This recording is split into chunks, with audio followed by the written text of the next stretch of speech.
Hey everyone, Rascal here. And Mama, welcome to our podcast, Narf. Yesterday we discussed the wacky show Animaniacs, but today we're talking about the spin-off of two of his most beloved characters, Pinky and the Brain. Much like their skits on Animaniacs, but much longer, the series follows the adventures of two lab mice.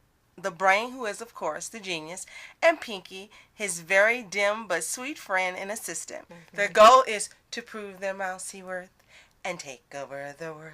It's amazing how many ideas the Brain had, even though most of them failed. Oh my gosh, oh. There was like 2 to 3 seasons worth of plans, yes, right? Yes, and he was brilliant. He definitely was brilliant.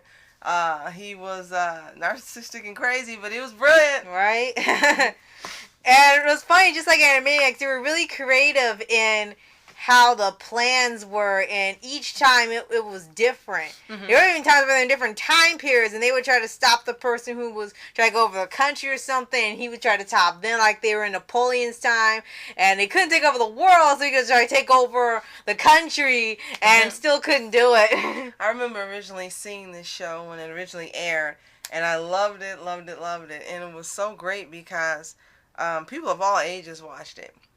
And Anna watched it, I watched it, lots of people watched it. It was just funny. It was a really funny show, and it was different from anything that was out there. It was a brilliant creation by Warner Brothers. And when they went off, I did miss them very, very much. I got used to seeing them, not only when, the original airing, but reruns. And it was just awesome when Amazon had them on Prime for free, and I got to relive that whole time with you, and you're seeing them for the first time, and you loved it from the first episode. Yeah, because like I said, it was really, really creative.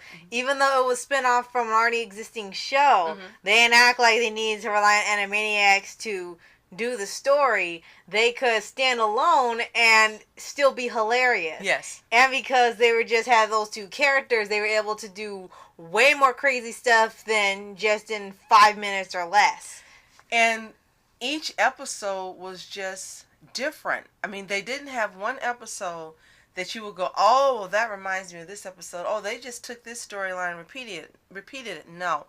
Every single episode was different. Every plan was different. And every caper was different. Right. And that's what made it such a great show.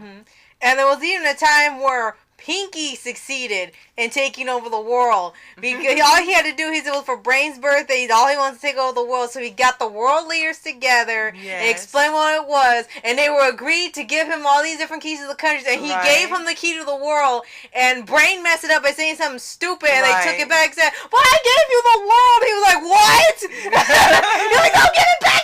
And he literally took over the world for him and gave it to him. It was hilarious. And then the one time that Brain succeeded was Christmas episode. Yeah. And because it was Christmas, he changed his mind. Yeah. I think, if I remember correctly, he was trying to... he built these little robotic toys that could hypnotize people to obey him. And Santa would deliver these toys all over the world. And Pinky was trying to give Santa a letter constantly, and he was getting annoyed. And finally, he was on the bridge of taking over the world. He read the letter, and he said, I don't want anything for Christmas. Give whatever I'm supposed to give him. Give it to the Brain. He wants the world. And he was crying. Yeah. And he destroyed the machine and didn't want to take over the world after that. He said, I can take it over another day. It was so heartwarming. Even the voice actors that did it were crying after they finished. Well, now that you mentioned them, tell a little more about Maurice LaMarche and Rob Paulsen. Okay.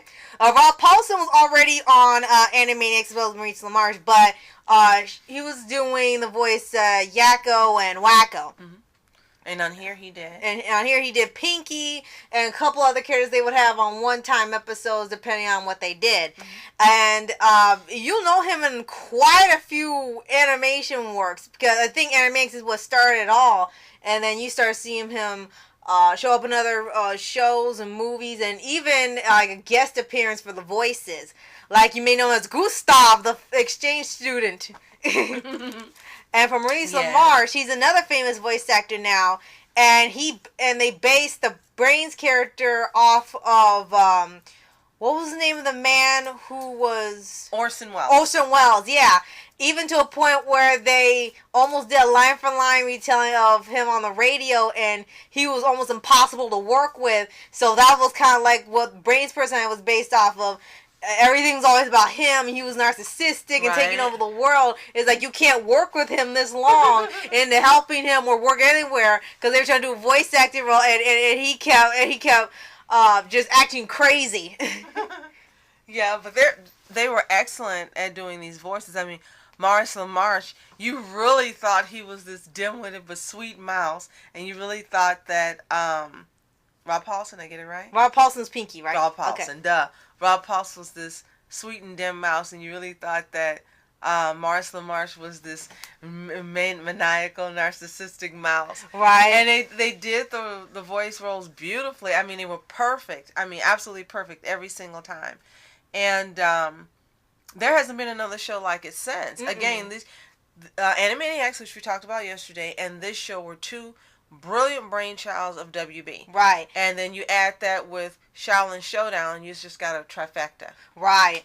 And another one they did was at the end of the series, they had a whole, I believe it was like a 40-minute special called Star Warners. Back when Lucasfilms was still an independent company, mm-hmm. They had Pinky and the Brain play C3PO and R2D2, mm-hmm. but they weren't exactly the characters. They dressed like them but they didn't act like them. They played the movie, but they weren't in the movie. Right. So it was one weird parody where all the Animaniacs characters reenacted the first Star Wars movie without actually being the Star Wars characters, mm-hmm. and it was like one of the oddest parodies of Star Wars ever, next to Family Guy.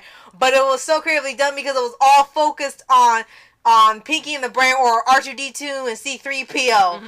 and he wants to take over the galaxy now.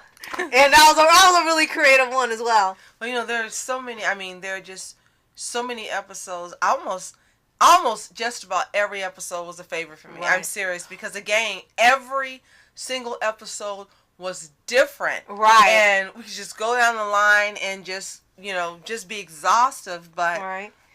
There's 2 episodes I would like to mention that I know we watched like many, many times. Okay, I'll let you mention those first. I know you like the one where they found Pinky's family. Oh, I love that one. I have never laughed so hard watching Pinky and the Brain than watching him and his sister. Oh my gosh. Oh, don't make me start. Tell me about that episode. Okay. Pinky had missed his family alive. Supposed to be a family day somewhere. He really missed his. So he couldn't concentrate on helping the Brain. If I help you find your family, will you please help me do this? Yes. And they found him on this little mouse farm, and they weren't intelligent. Well, they weren't at their level of intelligence where they could speak. So they went and got his mom and dad from a mouse zoo, and then his sister, they couldn't find any more mice, and his sister was a spool of thread. And he said, this is Pinky, that's a spool of thread. How you dare you say that about my sister? And okay, fine. And then he gave him the right, and they became at Pinky's level of intelligence so they could speak, right. And they were just as crazy as him. And I think the spool of thread actually started moving. Yeah. It actually started moving. It was hilarious. It's like, it moved. Yeah. It's like, wait, it is his sister. It's really a liar. And the parents said, oh, be nice to your sister. Like, you think this is your other kid is a spool of thread? And the Brain was like, oh, he looked like he was like, how you and he was just like baffled at the family. And then one of mine was, they had Pinky and Larry and the Brain. Oh my gosh! Where Larry was voiced. Yeah, he was. He was voiced by Stimpy from Ren and Stimpy, and he had the curly hair like Curly. Mm-hmm. And it's like it was kind of making fun of how when shows all of a sudden add a new character and they don't fit into the show, but they just add it just to keep it fresh. Mm-hmm. And that was the whole joke. They act like Larry was always there, and he would just say stuff. They say, oh, and Larry. Yeah. So-and-so, and Larry. Like, wait, he was here, right? Yeah, it's Larry. And eventually he said, you know what? We really don't need you. Don't really do that much. And he got offended. He's like, fine, I can find better work than this. But that was just the whole thing. Kind of what KO did later on. They were just making fun of the trope. It's like, there's no need for a third person. It's Pinky and the Brain. Mm-hmm. Which is unfortunate because of what happened in the next series. Okay, one that stood out for me was the origin story that told you about how Brain became brilliant and how he got teamed up with Pinky. And that was a nice story because you didn't know, but they told you later on. Some of these shows, it's funny how they don't give you the origin story up front. You have to wait a season or at least... Like with Teen Titans near the end of the series. Right, to find out. And that was one I really liked because you found out how Brain became brilliant, how he ended up with Pinky, how they ended up being friends, even though he always, talks about him and insults him and so forth. He and Pinky are actually really friends. Right. So that was a nice one because you found out exactly how it happened. And they ended up rescuing each other. So that was a really nice episode. Right, that was really great. And like I said, I just have so many. And I like when, and I don't remember the name of the episode, but in this episode, Pinky was married to a stuffed animal. Oh my gosh! Oh yeah, and he kept thinking it was his wife. Oh my gosh! Yeah, they were doing it was Brain Noir, right. And he was pretending that it was a whole mystery episode and filmed in black and white and everything. And there was this female mouse that he liked. He's trying to impress. But she was in love with Pinky, and Pinky was in love with something else. It was a sock puppet. It was a stuffed animal or a sock puppet, one or the other. Yeah, and she was in love with Pinky, he was like, how? And she kind of acted like him at points where she was kind of goofy, and that's why it was funny as heck. And no matter what, Brain wasn't gonna win. Right. But again, there are just so many. Those are just the standouts. But if you've never seen this show, this is one you really should take the time to watch. Right. Unfortunately, Amazon, you have to pay for every season. Yeah.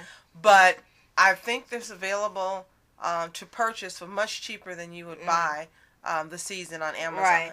But it's just a great show. And again, Animaniacs plus Pinky and the Brain is just a winning combination. You will laugh and laugh for hours, and then you will sit like we did. We watched the entire series, and then we turned around and watched it all over again with our Nana. And then I wanted to go a third time. She's like, are you serious? I just wanted to sit and watch every episode over and over and over because they're just that good. They're that funny. They're that witty. They're that unique. I mean, I'm thinking of all the episodes we saw, and there is hardly any episode that I would sit and go, we've seen this on another show, or reminded me of something else. Right. There was not an episode like that. Every single episode was very unique. Right. And we might as well mention this one. Remember we had mentioned the Animaniacs podcast where they had a third spinoff. It was like a spinoff of a spinoff for Pinky and the Brain. They had Pinky, Elmira, and the Brain. Oh, the Black Sheep. And they, apparently Tiny Toons takes place in the same universe, but they kind of showing as like guest stars. And for somehow, the lab caught on fire and they escaped, and they ended up being taken by Elmira, and they became her pets. Unfortunately. And it turned out it was what was Christopher Nolan that did it. For some reason he was letting them down. And even though of Batman, the theatrical movie fame, right, one of the Batman franchises. We saw learned this online. Yeah, we learned this online that it existed, and there was a reason why it wasn't really popular because, like I said, Elmira toned down the show a little bit, but they did as much as they could. They still managed to spit out very creative episodes and jokes and stuff. Even had Tim Curry on there at one point. But Elmira was just grating. She herself was the worst part of the show. She was the star of the show, and she was the worst part of the show. Right, and they said it was like having two Pinkies at the same time. That's what made it work before. Actually, and the joke. Pinky is lovable and funny and adorable, and you can't help but love him. Elmira was just a pain. There was no liking her at all. There was no liking her, and that was the problem. She wasn't a likable character. Right, and it looked like from the intro, we paid an intro because it looks like they're saying that they had no control over this being on, like they were forced to work on this because maybe by the network or something, because they said some things are out of your control, in the song while they're being literally controlled. Like, this, we had to do this, so they did the best they could, and actually did spit out some pretty good jokes. They had like a parody of the Raven and so forth. But yeah, even though it's not a great show, they did try their best, and at least there was some effort put into it. Oh, definitely, absolutely, I agree with you 100%. And I honestly believe if Elmira had not been the lead of that show, or they had changed her personality, it would have been a hit as well. Right. So I agree. Okay. So that's it. If you haven't seen Pinky in the Brain, watch it. If you have seen it, beer crank yourself with the episodes again and just laugh and laugh and laugh until you can't laugh no more. Yeah, you'll have a ball. Yeah. So, I'm Rascal. And I'm Mama. Have a toontastic day. Peace. And reporters sitting flashing lights, trying to walk around, man, who the hell are you? What you wanna do? Well, man, it's on you. In my dreams, she was my queen. A castle in the mountaintops, rivers and streams. Plucking sunlight from the sky in my pocket, give it to